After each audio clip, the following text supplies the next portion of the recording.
Hello there, boxing fans around the world. Thank you for joining me once again here on Talk and Fight for another episode of Boxing News Today, courtesy of our friends across the pond at boxing247.com. But before we get into the headlines of the day, I want to circle back around to discuss Terence Crawford and his little spat with Al Heyman, not to mention his prior spat with Bob Arum. This all goes back to, basically Terence Crawford not thinking he's getting paid enough for his fighting in the ring at a champion at his level, and being able to, if you will, pick and choose the amount of monies that he's deserved. So he left Top Rank and is now, if you will, self-managed, and was attempting to negotiate directly with Al Heyman with respect to setting up a fight between himself and Errol Spence. And he brought to light the other day that there were two hedge funds offering $25 million apiece. Now, that to me sounded, quite frankly, a little unrealistic, simply because hedge funds aren't in the business of laying out money upfront without any guarantee of return. And if there's one thing that Bob Arum was adamant about, it's that Terence Crawford's value in the ring isn't as large as Terence Crawford believes it to be from a monetary perspective. So therefore, relying on, if you will, pay-per-view numbers, Bob Arum was saying, in a nutshell, Terence, you don't do enough talking, promoting, quite frankly, to interest me and or the fans, despite your wonderful record. So in a nutshell, Al Heyman offered him absolutely zero money guaranteed, yet an 80-20 split of the pay-per-view revenue, which didn't tickle the fancy of Terry Crawford very much. And so he went to, as I said, the hedge funds, apparently, who had approached him, confirmed that they were offering $25 million apiece to he and Errol Spence, and he went to Errol Spence. So now, if I may, I'm going to simply refer back to a couple of articles, which I have posted links to in the show's description down below here. So in a nutshell, Terence Crawford says he's mad at me for taking a fight with a tough opponent, David Avsnazian. You might not know him, but he's a tough opponent for a bigger purse. I guarantee that I wasn't going to get. No, you're crazy in the head. He's talking to Errol Spence here. So now we go back to square one. What do you expect? Do you expect me to be disrespected, run over, stepped on, and just sit there and take it? That's crazy. That ain't my style. Me personally, I wasn't even going to say nothing because I'm not the talkative type. And y'all pretty much know that. But sometimes you got to say what's real and say what's on your mind. You got to stop these people from doing what they want with you. A lot of people say, did you ask to see Bob Arum's books? Did you ask for transparency with Bob Arum? No, I didn't. Do you know why? A lot of people don't even know why, but I was signed with Bob Arum and I wasn't my own boss. I was given a guarantee for every single fight that I fought for Bob Arum and Top Rank. That's the difference, you guys. So if you guys don't understand that, I don't know what to tell you. So in other words, basically, in a nutshell, despite the fact he didn't really answer the transparency issue with respect to seeing Bob Arum's books, he is arguing that at the end of the day, he's going back and forth between the numbers, and he did want a guarantee for the fight with Errol Spence, which Al Heyman apparently wasn't going to give. So Errol Spence and Terence Crawford got into a bit of a Twitter duel, if you might. And on so 24 hours after Terence Crawford had said his words with respect to what he had negotiated with these hedge funds, which I deem to be unlikely. But that's just given my experience in the business world. Errol Spence tweeted back to Terence Crawford, "Why it take you 2 weeks to say something? You tried getting your shit together, laugh out loud. We can see you looking at some flashcards or a piece of paper. Good you speaking now. I was worried." He claims that his concerns over having transparency on the revenues and expenses for the fight was a big issue that killed the negotiations. Cap. My side agreed to show him everything. The draft included specific provisions that required that both of us would receive a complete and full written, detailed accounting, showing all pay-per-view sales of the event, and then the status of all net revenues received and all expenses incurred and paid. This is Errol Spence. If I'm not telling the truth, tell him to post the draft. He's talking about he didn't have a guarantee and he's talking all the risk.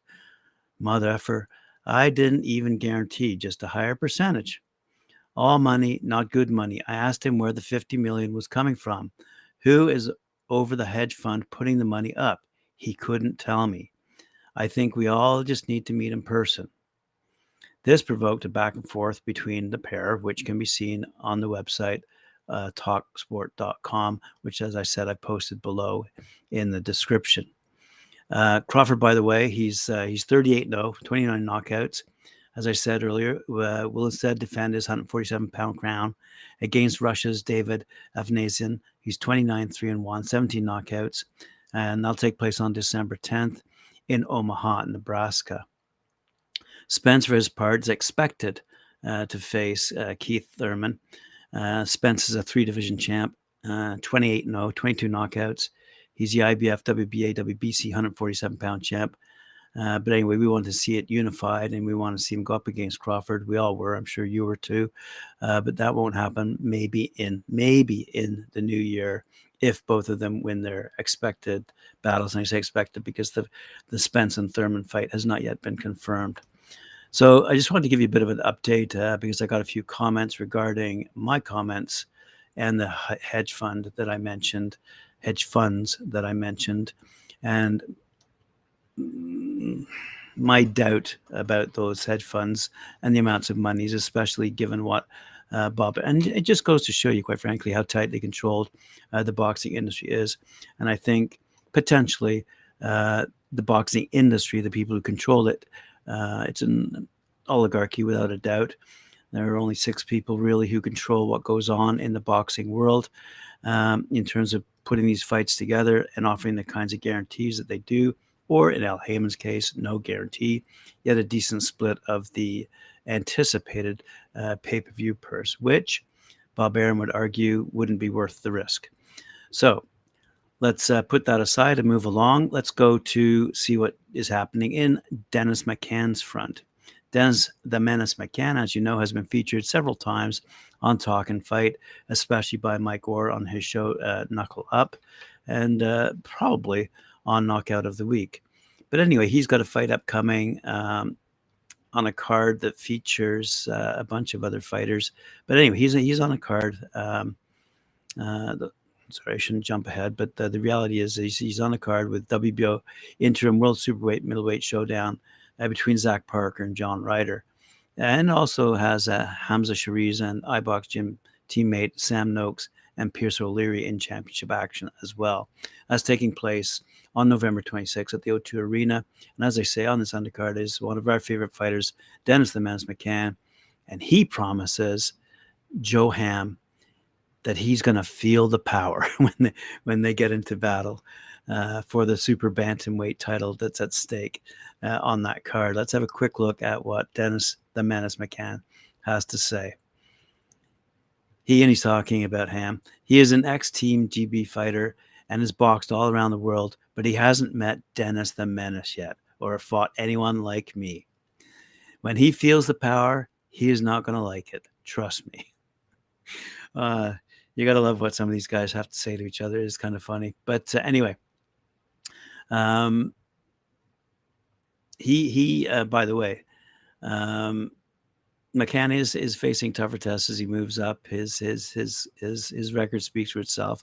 I believe he's undefeated. Let me have a quick little look here, see if you've got his record on. Yes, 13-0, 7 knockouts, and he's got some pretty good words for his opponent, Joe Ham. And if you want the full story, just go to boxing247.com, or else you'll find me talking forever on this episode. Let's move quickly forward now to Isaac Pitbull Cruz, who's managed by Manny Pacquiao Promotions, to see what he has to say about his life in the squared circle without hesitation, says this article on boxing247.com. Without hesitation, Isaac Pitbull Cruz would fight Vasil Lomachenko as Orlando Salido did, and even knock him out. This was assured by Isaac Cruz, father and coach of Pitbull Cruz, who said in an interview that he saw the Ukrainian out of rhythm and that they would already know how to defeat him. He said it would be an identical copy of the fight that Sin Salado did to Loma. He said, if Salado beat him at a certain age with great experience, I really have no doubt that we would beat Lomachenko.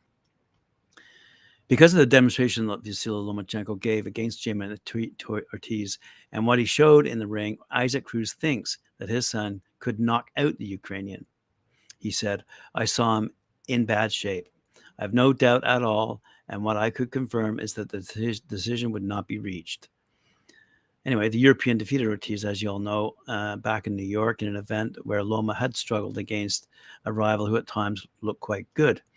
Loma had suffered two defeats in his career, the first in his second duel as a professional against Orlando Salido. So that same pressing strategy would be carried out by Pitbull in the eventual bout if it were to occur. Now, I have mentioned this before. This is getting, this division is getting quite heated. There are lots of verbal battles going on in the lightweight sector. But anyway, I leave it up to you at the moment. Pitbull defeated Eduardo Ramirez back on September 4th, and he's apparently taking a well-deserved break that will see him fight again probably in March or April, according to his management team. So there you go, boxing fans. There's all the news fit to print for today, and a little bit of commentary in the introduction with respect to what I'd stated the other day, and Terence Crawford and the hedge funds that he mentioned, and the $50 million guaranteed that they were offering to see him and Errol Spence go toe-to-toe, which, quite frankly, I doubt. Not calling Errol Spence, not calling Terence Crawford a liar, but I think he might be stretching the truth on that one, because I can't see a hedge fund putting up 25 million, let alone two of them putting up 50 million to see a fight that would not, quite frankly, offer that return. Anyway, thanks for joining me. Appreciate it. Remember to join Mike Gore, Subject Band at 4 p.m. at Knuckle Up. Remember to like, share, subscribe, and hit that notification bell. And we'll see you later on. Thank you very much.